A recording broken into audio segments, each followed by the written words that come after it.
N-word in their songs. The N-word was used in the past to reclaim the identity of Black Americans as the oppressed.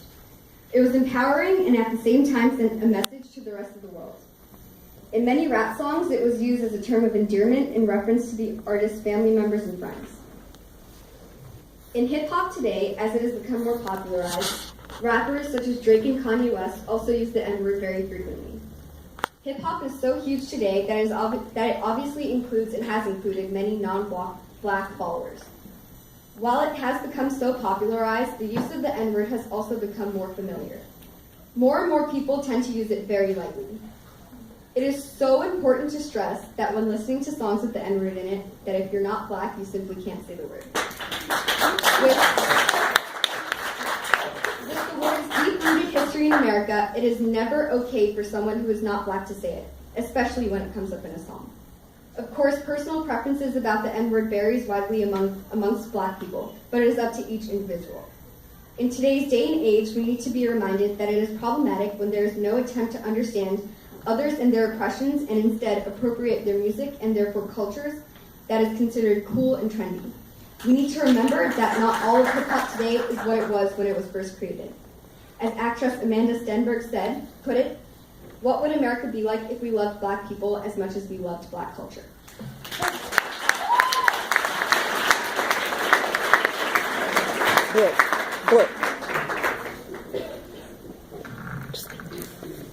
The erasure of Black people and women is a common theme throughout history, but it is the erasure of Black women that continues to be most prevalent.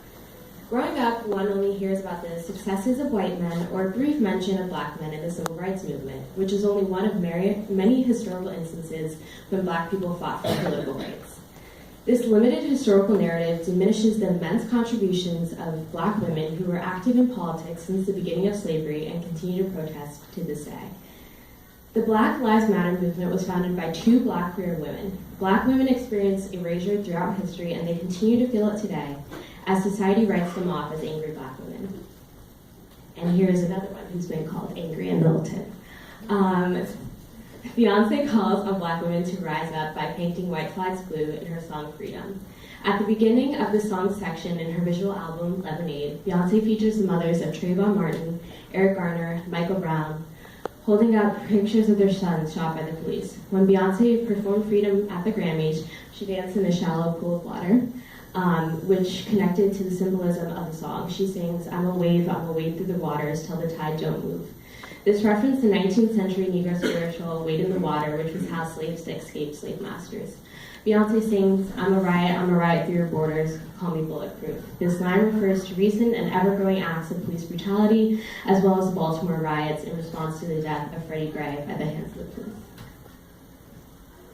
Solange, a musical artist and the sister of Beyonce, said it best in her song Mad, but I'm not really allowed to be mad. The difference in media coverage between the words march, protest, and riot is significant. Many white people always call for Black protesters to be nonviolent and handle things the right way. However, the injustices that Black people face are neither nonviolent nor are they right. In Solange's most recent album, A Seat at the Table, she tells listeners about the struggle of Black people, specifically Black women. She advises Black women to be weary and leery of their place in the world that does not acknowledge their struggle or their worth. In her song, Don't Touch My Hair, Solange refers to her hair as her crown and her soul. Solange refuses to conform to Eurocentric ideals of beauty of straight hair by embracing her naturally curly hair. Black women's natural hair has been criticized